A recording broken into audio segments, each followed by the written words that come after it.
Assalamualaikum warahmatullahi wabarakatuh. Shalom, Om Swastiastu, Namo Buddhaya, salam kebajikan. Perkenalkan, nama saya Yudiono, dosen Politeknik Pelayaran Sorong yang mengajar bidang matematika terapan. Kali ini kita akan membahas dan menjelaskan masalah tentang trigonometri dan penggunaannya di dalam aplikasi di dunia pelayaran. Untuk lebih jelasnya, mari kita simak video berikut ini. Oke, selamat sore. Assalamualaikum warahmatullahi wabarakatuh. Hari ini kita akan belajar tentang trigonometri. Trigonometri itu aplikasinya sangat banyak di laut ya. Trigonometri itu perbandingan antara sisi-sisi segitiga, tapi syaratnya dia harus siku-siku.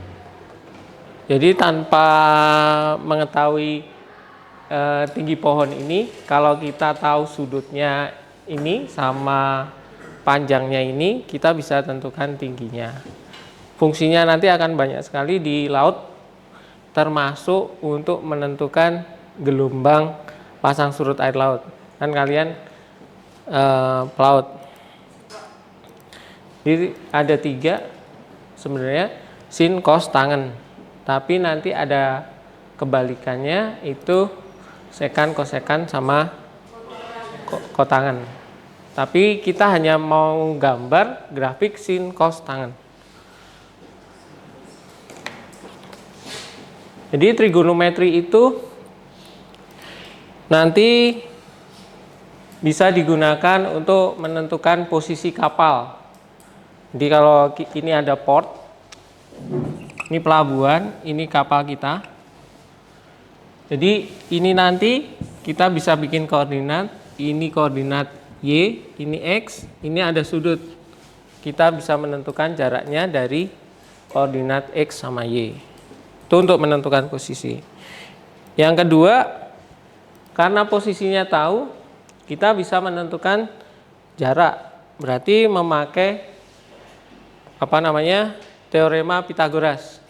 Kalau ada segitiga siku-siku, C kuadrat sama dengan A kuadrat tambah B kuadrat. Nanti ada penjelasannya di belakang. Yang ketiga, untuk radar. Radar itu prinsipnya adalah trigonometri. Radar nggak ada yang kotak kan? Radar itu bentuknya bulat. Ini ada titik tengah, ini ada R. R ini nanti bisa membentuk sudut. Ada komponen Y, ada komponen X. Ini ada sudut. Ini juga trigonometri. Jadi fungsinya sangat banyak sekali trigonometri. Fungsi selanjutnya untuk penghitungan stabilitas kapal. Kalian udah praktek kemarin. Kalau kapalnya miring sekian derajat, kan ada kapal bisa miring ke kanan, ke kiri, ke depan, belakang. Jadi kalau kemiringannya rata-rata lebih dari 5% atau 5 derajat, itu resikonya sangat besar. Kapalnya bisa tenggelam. Termasuk yang terakhir kejadian di Bali. Kapalnya miring karena berat sebelah. Kalau kalian kemarin ngatur posisi berasnya itu, yang di kapal kalian itu cenderung ke kiri semua, kan beras itu beratnya lebih berat dari jagung. Jagung di kanan, beras di kiri, maka kemungkinan akan miring ke kiri. Jadi ini untuk perhitungan stabilitas kapal juga. Kalau kapalnya miring berarti bisa tenggelam. Kalau kapalnya cenderung, misalkan ini depan belakang ya, ini belakang, kapalnya lebih masuk ke dalam, jadi yang di depan lebih berat, kan nyungsep gini ya, kapalnya nyungsep, maka daya dorongnya mesin ini akan berat karena hambatannya berat. Tapi kalau kapalnya dia berat belakang, jadi ngangkat kayak gini, mesinnya ada di belakang, dia akan lebih berat juga, lebih boros. Jadi kalau ini juga harus dihitung keseimbangan depan dan belakang. Biasanya pakai sudut. Kalau kapal besar dia berarti udah pakai balas. Pengukuran gelombang air laut. Grafik trigonometri nanti bentuknya seperti gelombang air laut. Jadi kita harus memperhitungkan tinggi gelombangnya. Ini ada tinggi. Ini ada tinggi. Ini ada jarak. Jangan sampai kapal kita itu, misalkan ini jaraknya antar gelombang itu 10 meter, kapal kita kurang dari 10 meter. Nanti dia akan naik turun kayak roller coaster. Tapi kalau kapal kita itu lebih panjang dari 10 meter, jadi depan sama belakang udah kena ini, jadi lebih stabil. Kalau kapal kita tingginya itu 5 meter dan ada ombaknya 5 meter, ya jangan dipaksakan. Berarti itu hanya akan menunggu waktu tenggelam saja. Itu juga pakai trigonometri. Kita akan bicarakan tentang teorema Pythagoras.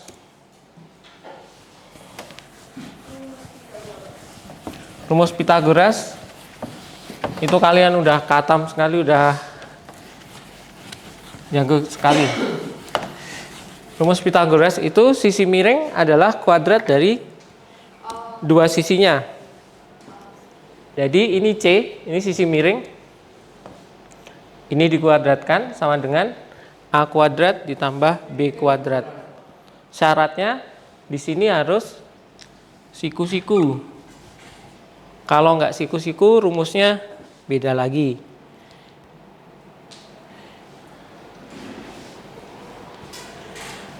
Berarti bisa dibalik ya. C kuadrat sama dengan A kuadrat tambah B kuadrat. Kalau ini dipindah ke sini, A kuadrat tambah B kuadrat dikurang C kuadrat sama dengan 0. Ini kan kurang ini kan jadi 0. Ya kan? Ini pindah ke sini. Jadi minus. Sebelah sini jadi 0. Berarti kalau ini dipindah ke sini, ini min B kuadrat sama dengan A kuadrat min C kuadrat. Ini dikali min-nya dihilangin. B kuadrat sama dengan min A kuadrat ditambah C kuadrat. Atau B kuadrat sama dengan C kuadrat min A kuadrat. Dapat.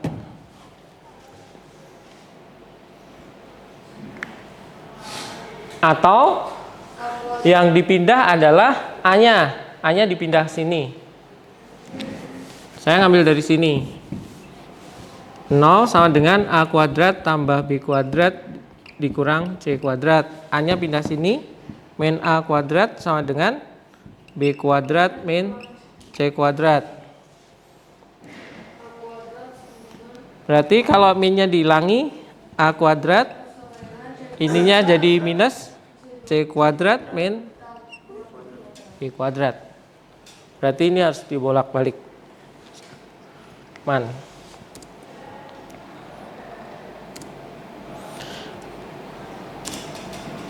Nanti ada 3 trigonometri. Sinus itu perbandingan antara sisi segitiga. Ini C, ini B, ini A. Jadi B per C. Perbandingan antara sudut di depan, ini sudutnya di sini ya, dibanding sisi miring. Yang kedua adalah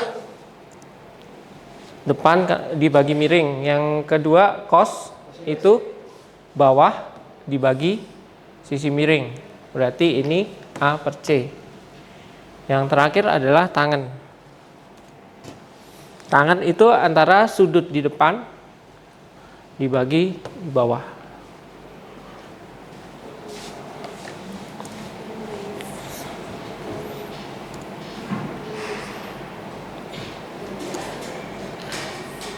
Konotasinya seperti ini.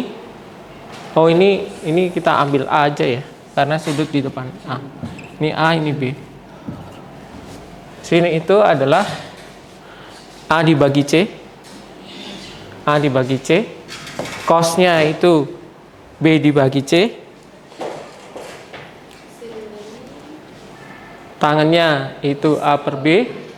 Terus ada 3 lagi kebalikan dari sin cos tangen. Yang pertama adalah kosekan. Kosekan itu kebalikan dari sinus. Ini kalau sinusnya A per C berarti kosekannya C per A. Yang kedua adalah sekan. Kebalikan dari cos. Jadi kalau ininya cosnya B per C, sekannya C per B. Satu lagi kotangen, kebalikan dari tangan.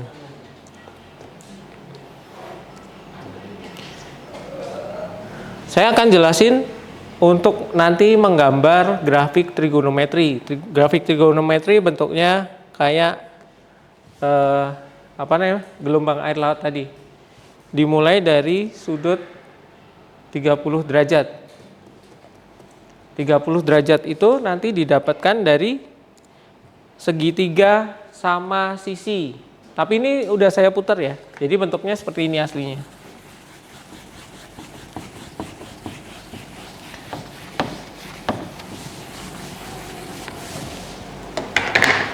Ini segitiga sama sisi.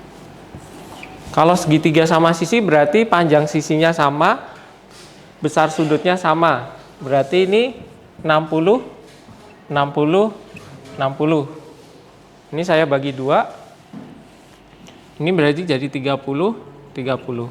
Ini siku-siku berarti bisa pakai teorema Pythagoras. Teorema Pythagoras ini saya hapus. Oh, ini berarti panjangnya S, ini panjangnya, karena ini panjangnya S, saya bagi 2 jadi S per 2 atau setengah S.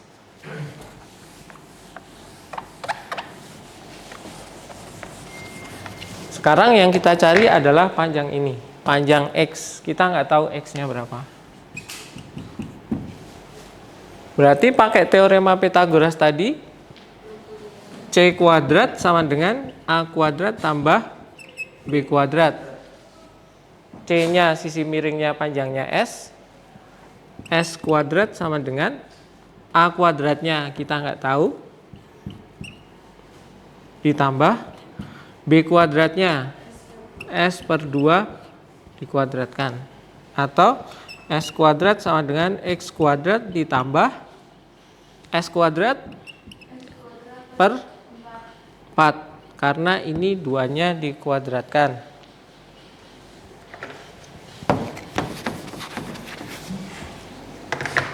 Oke. Maka ini dipindah ke sini. S kuadrat dikurang S kuadrat per 4 sama dengan X kuadrat. Saya pindah ke sana. S kuadrat itu bisa ditulis 4 per 4. Karena 4 dibagi 4, 1. Ini kan 1 kan? 1. Berarti ini bisa ditulis 4 per 4 S kuadrat dikurang S kuadrat per 4. Atau ini bisa ditulis 1 per 4 sama dengan X kuadrat. 4 kurang 1? 3 per 4 S kuadrat sama dengan X kuadrat. Ini di akar. 3 per 4 S kuadrat sama dengan X kuadrat. S kuadrat di akar S. Akar 4? 2. Akar 3? Enggak ada. Berarti akar 3.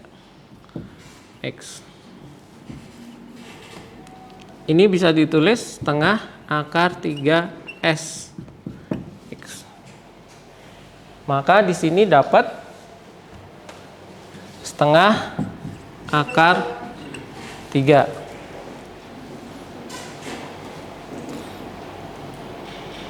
Penjelasannya seperti ini. Dapat X akar 3 per 2S atau setengah akar 3 di sininya. Ini gambarnya sudah saya putar. Dapatnya setengah akar 3. Terus yang kedua, ini gambarnya nggak saya hapus ya. Yang kedua adalah kalau itu sudutnya 45. 45 itu dapatnya dari square atau ini apa namanya? Persegi, kotak. Kalau kotak dia sudutnya berapa? 90. Maka sudutnya 90, 90, 90, 90. Ini saya bagi dua. Kalau ini panjangnya S, berarti sini sama kan? S. Yang belum tahu adalah panjang X. X adalah sisi miring. Berarti X kuadrat. Ini C kuadrat sama dengan A kuadrat tambah B kuadrat. C-nya itu X. X kuadrat sama dengan S kuadrat tambah S kuadrat. X kuadrat sama dengan 2S kuadrat. X sama dengan, ini kalau ini di akar, berarti ini X, akar S kuadrat, S, akar 2, akar 2. Maka ketemu sisi miringnya akar 2S. Penjelasannya seperti ini. Yang terakhir adalah sudut 60. Sudut 60 cuma 30, segitiganya diputar. Penjelasannya sama yang sudut 30. Sekarang kita menentukan trigonometri sudut istimewa itu seperti apa.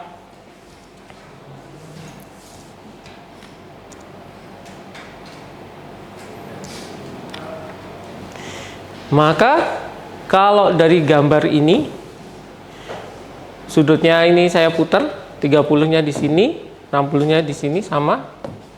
Berarti yang bawah ini setengah akar 3, ini setengah S, ini S. Sin 30 adalah perbandingan dari sini sama sini. Atau kalau ini di breakdown, ini setengah S dibagi S. Ini setengah S dibagi S. Maka dapat 1/2 setengah. Yang kedua, cosnya dapat setengah akar 3 dari mana? Akar 3/2 S, ini setengah akar 3S. Setengah akar 3S dibagi S. Maka dapatnya setengah akar 3. Tangannya ini dibagi ini. Setengah S dibagi setengah akar 3S. Setengahnya coret, S-nya coret. Tinggal 1 per akar 3. Kosekannya tinggal dibalik. 2 bagi 1, 2. Sekannya ininya dibalik.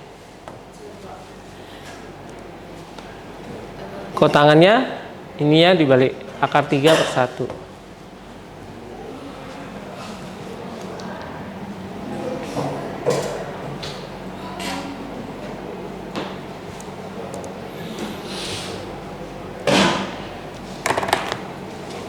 Sudut yang selanjutnya adalah trigonometri untuk 45 derajat.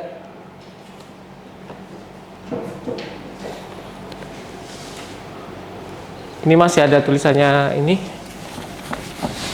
Berarti dari gambar ini maka akan didapat ini S, ini akar 2 per S. Sin 45 berarti S dibagi akar 2S. S dibagi akar 2S. Ini coret. Berarti ini 1 per akar 2 atau setengah akar 2. Cosnya sama. Karena besarannya juga S.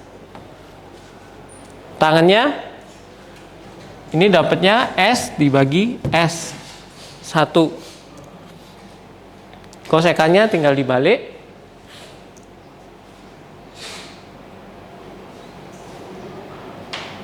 Ini salah ya, ini harusnya sekan. Ini sekan. Sekannya juga dibalik. Kotangannya juga dibalik. 1 banding 1, 1. Yang terakhir adalah sudut 60. Sudut 60 itu sebenarnya kebalikan dari sudut 30. Gambarnya seperti ini. Berarti kalau sin 60 setengah akar 3 S dibagi S. Berarti ini setengah akar 3S dibagi S. Setengah akar 3. Cos 60 itu setengah S dibagi S atau setengah. Tangan 60 itu setengah akar 3 S dibagi setengah S atau hasilnya akar 3. Ini kalau ditulis setengah akar 3S dibagi setengah S. Ini dicoret semua, tinggal akar 3. Kosekannya dibalik. Ininya harusnya sekan ya. Ini juga dibalik 2/1, 2 sama potangannya. Tinggal dibalik semua. Tujuannya apa? Untuk mengetahui sudut-sudut ini. Ini adalah sudut yang paling gampang untuk menentukan titik-titik grafik persamaan trigonometri. Saya akan skip, saya akan langsung di tabelnya yang panjang. Ini tabelnya dari 0 sampai 90, tapi saya akan skip tabelnya sampai 360 derajat.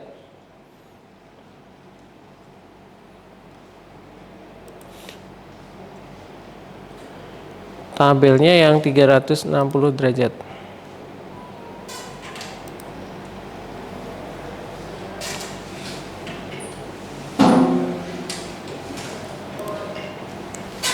Jadi kalau ini dilanjutin, tadi sudut istimewanya 30, 45, 60, dilanjutin kelipatan 30, nanti 90, 120, 135, dan seterusnya.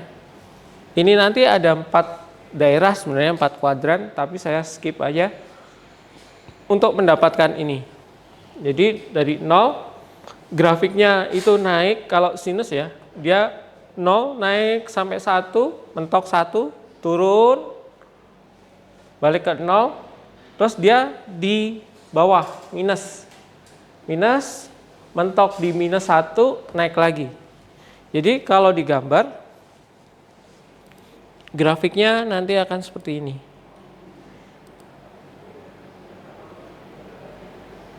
Grafiknya akan muncul seperti ini. Dia akan membentuk gelombang air laut. Ini satu gelombang. Di kapal nanti hati-hati. Tinggi ini sama panjang gelombang ini akan mempengaruhi keselamatan kalian ketika kalian berlayar di kapal. Ini kita harus perhatikan. Jadi biasanya perkiraan BMKG itu akan memperkirakan tinggi gelombang maksimum sama tinggi gelombang minimum. Jadi kadang itu kalau ada kecelakaan susah sekali mengangkat jenazah karena posisi gelombangnya terlalu tinggi, terlalu membahayakan. Yang ini untuk kosinus. Ini juga gelombangnya gelombang air laut. Yang satu adalah